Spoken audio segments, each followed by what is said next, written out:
I'm sure you've been told this, but I also wanted to tell you that you're in for a real adventure during the next years of high school. For many freshmen, I actually warn them about their next 4 years, but for you, I'm really confident you have what it takes to survive. When I use the word survive, I'm not referring to getting stuffed into the trash can by a huge senior. I'm talking about spiritual survival. Over the last several years, I've watched many students graduate from their junior high ministry with a heart for God and then watch that heart become hardened to the ways of God during their high school years. They graduate from high school, but they also graduate from their faith. This is hard for me to watch. It's not a matter of not having enough Bible study options for them during their high school years. Rather, they don't choose the right options. Andy, over the next 4 years, you'll see more parties, sexual perversion, alcohol, drugs, and fights than you've probably ever imagined. At first, these actions and activities seem so strange, but the more you're exposed to them, the more they seem natural. Because they're glamorized as quote-unquote cool actions, they become legitimate in the eyes of many of your friends. I tell you this because it's tough to be an on-fire Christian in high school, and I guarantee that if you stand up for your faith, you will be made fun of. If you can withhold from the pressure and not compromise your faith during your freshman year, you will earn the respect of many of your peers. You will move from being the, quote, religious guy to being seen as one with an authentic faith. This faith will be one your friends will grow to respect and appreciate. You're a popular guy, and many people will look to you as they see you handle yourself during difficult situations.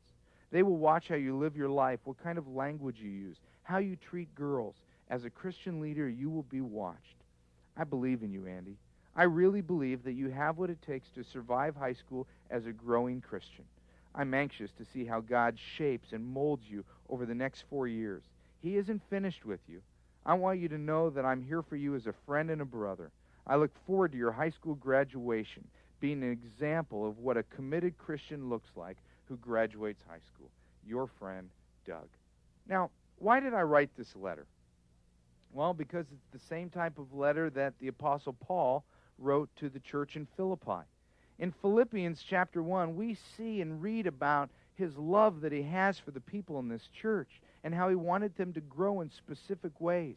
I challenge you to read chapter 1 in Philippians, and you'll see a pastor's heart and one who had a vision for what his believers should become. In many ways, he used the words, I believe in you. He painted a picture of what he wanted them to become. He also knew the power of words. Who's the one student you know that needs to hear those words, I believe in you? Who needs to hear, I believe that you're going to be a woman of God. I believe you're going to be a man of God.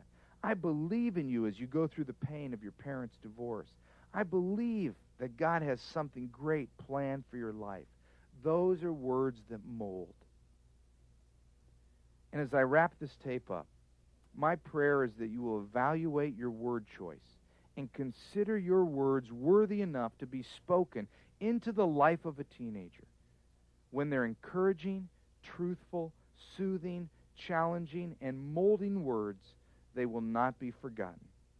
I want to encourage you to take some time over the next month and consider the power of your words.